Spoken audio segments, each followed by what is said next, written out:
বন্দে পুরুষোত্তম পরম প্রেমময় দয়াল শ্রী ঠাকুর অনুকূল চন্দ্র রাতুল চরণে আমার কোটি কোটি প্রণাম এবং ইষ্ট পরিবারের সবার চরণে আমার কোটি কোটি প্রণাম জানাই এবং আমার ইষ্টপ্রাণ দাদা মায়েদের রান দিতে জয়গুরু। তো আমি এখানে এসটিভিতে আর অর্থ আর সংজ্ঞা সেটাই আপনাদের আমি বলার চেষ্টা করছি। এসটিভিতে তো এটি একটি মহাযজ্ঞ। আমরা প্রতিদিন সৎসঙ্গীরা দীক্ষা নেওয়ার পরে যার যার সামর্থ্য হিসাবে করে থাকি। খালি পয়সা দিতে হবে সেটা না, বলছে যে যদি না পারে তো চাল এক মুঠ দিয়ে হোক, চাপাতি হোক, চিনি হোক দিয়ে সেটাই মাসে জমা করে যে আমি গুরুর উদ্দেশ্যে দিয়েছি সেই গুরুকে পাঠাতে হবে। তো এটার আমি অর্থটা বলছি, ঠাকুর কি বলেছিলেন। ইষ্টবিধি শব্দটি শ্রী শ্রী ঠাকুর অনুকূল চন্দ্রের অভিনব দান। আরেকটি কথা মাঝখানে বলি, এটা আরও অনেকবারও বলেছি যে প্রতি যুগে যুগে সব অবতারদের যে সবাই এই ইষ্টবিধি বা কিছু খাওয়ার আগে সবাই সেই পরম পিতাকে দান করে খায়। সংসারে আমাদের বাগানে বা আমরা যখনই নতুন ফল আনি বা নতুন কিছু খাই সেই পরম পিতার উদ্দেশ্যে দিয়ে আমরা সেটা সেবন করি। তো সব ধর্মের মধ্যেই এটি আছে, দেওয়া পরম পিতাকে যার যার হিসাবে। তো এই জন্যই শ্রী শ্রীকৃষ্ণ বলেছিলেন গীতা, আমাকে না দিয়ে যে ভক্ষণ করে সে চোর বা বিষ্ঠা ভক্ষণ করে। তো এখানে ঠাকুর সেটা নতুন করে কিছু আনেন না, এটা আগের থেকেই ছিল। ঠাকুর একটি সুন্দরভাবে এটা একটি দান আমাদেরকে বুঝিয়ে দিয়েছিলেন যে ইষ্টবিধি কথাটার অর্থটি কি। সৎসঙ্গ পাবলিশিং হাউস থেকে প্রকাশিত শব্দ রত্নকোষ গ্রন্থে ইষ্টবিধির অর্থ ইষ্টের ভরণ, পোষণ, পূরণ ও ধারণ। ইষ্ট মানে কি ভরণ, পোষণ, পূরণ প্লাস কৃত্রিম ভাবে পৃষ্ঠা 11-তে আছে। আবিধানিক ও ধাতুগত অর্থ থেকে বলা যায় ইষ্টের ভরণ পোষণ উদ্দেশ্য ভোজ্য বা অর্ঘাদি সর্বকর্মারম্ভে নিত্য নিবেদন, আর এর বিহিত করার মধ্যে আছে নিজের মাঙ্গল্য অভিসার।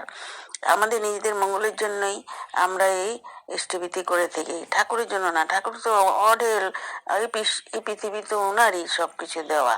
তো আমরা তা তো উপভোগ করে চলেছি এই পৃথিবীতে এসে। তো যাই হোক, এখানে আমি বলছি ইষ্টবিধি সম্বন্ধে আরো। ফাঁকিবাজিতে ফাঁকি ছাড়া আর কি বা পেতে পারো? যার নিজের জন্য পাক করে বা রন্ধন করে নিজেরাই খায়, দেবতাকে দূরে রাখে, তারা পাপ অন্যই ভক্ষণ করে। যারা আত্মনিয়ন্ত্রণী দেবানুগ্রহের যোগ্যতা অর্জন করে দেবতাকে না দিয়ে নিজেরাই উপভোগ করে, তারা চোর।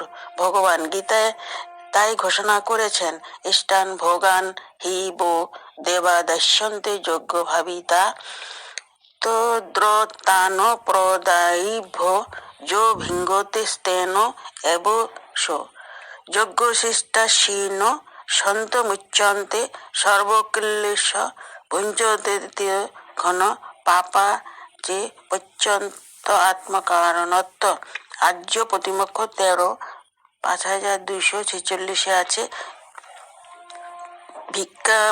গুরু ভিক্ষা আগে দিও ইষ্টবিধি যারে কয়, হৃদয় ভরা ওই অবদান যেমন জাগে তেমনি যৌন শ্রুতি গ্রন্থ 6 ধর্ম 75 আছে। ইষ্টবিধি মানে হচ্ছে সাংসারিক কোনো কর্মে হস্তক্ষেপ করিবার পূর্বে ইষ্ট পোষণার্থ সংগ্রহ বা সংরক্ষণ পূর্বক অন্তত দিনের আহ্য পরিমিত ভোজ্য নিবেদন করা। আর ইহাই হচ্ছে দৈনন্দিন জীবনকে দীক্ষাকে সঞ্জীবিত রাখার একমাত্র উপায়। পথের করি 240। তো কর্ম করিয়া যাহা লাভ করা যায় তাহা দান করিয়া অন্যকে তৎফলভোগী করাকে কৃত কর্মফল ত্যাগ বলে। তাই কর্মফল ত্যাগে বহুভাবে তাহা গুণান্বিত হইয়া সেই ত্যাগকর্তাকে ফলবান করিয়া তোলে। চলার সাথে 209। কর্ম করে যাহা পাও ইষ্ট কাজে যদি দাও, দিয়ে হলে ধন্য ভাগ, তবেই কর্মফল ত্যাগ। অনুষ্ঠিত 1 সংজ্ঞা 35। তো বিরোধীরা অনেকেই ইষ্টবিধি সম্বন্ধে অনেক নানা প্রকারে নানা মন্দ কথা বলে থাকে। এটা আমাদের ভালোর জন্য আমরা নিজেদের ইষ্টবিধি করি, যদি আমাদের নিজের মঙ্গল চাই। এটা ঠাকুর বাড়ির কোনো বা ঠাকুরের কোনো মঙ্গলের জন্য না। আমরা বাড়িতে যখন গুরু কেউ থাকে, মা বাবা, তো তাই ঠাকুরকে দিয়ে খেতে হয়। তো জয়গুরু, আপনারা সবাই ভালো থাকেন, সুস্থ থাকেন, সর্বাঙ্গ মঙ্গল হোক। সুন্দর সুন্দর কথা পেলে আপনাদের সাথে আমি আবার শেয়ার করব। একজন কথা প্রসঙ্গে জিজ্ঞাসা করলেন শেষ ঠাকুরকে, আপনি স্থিতির উপর এত জোর দেন, কিন্তু কেউ যদি জেলে আটকা পড়ে এবং সেখানে কোনো সুযোগ না পায়, তখন কি করবে? তো শেষ ঠাকুর বললেন, ভাতে গ্রাসটা দেবে, ভাত যদি না পায় তবে জল নিবেদন করবে, জল যদি না পায় তবে সীতা যেমন বালির পিণ্ডি দিচ্ছিলেন তেমন অগত্য সেরকম বালি বা মাটি দিয়ে স্থিতি করবে। তাও যদি না পায় পরম পিতার দান বাতাস তো কেউ কেড়ে নিতে পারবে না। আর সর্বশেষ মানুষ উপচারে নিবেদন তো আছেই, যেখানে চেষ্টা করতে হবে সক্রিয় ইষ্টের ইচ্ছা পূরণের ভিতর দিয়ে, যাতে তাকে তৃপ্ত ও তুষ্ট করা যায়। এটা আলোচনা প্রসঙ্গ 4 এবং 20 খণ্ডে আছে। মোট কথা, সর্বকাজের আগে আমার ইষ্টকে কিছু দিয়ে আমি তবে আমার জীবন আরম্ভ করব বা ভক্ষণ আরম্ভ করব, তাতে আমার নিজেরই মঙ্গল।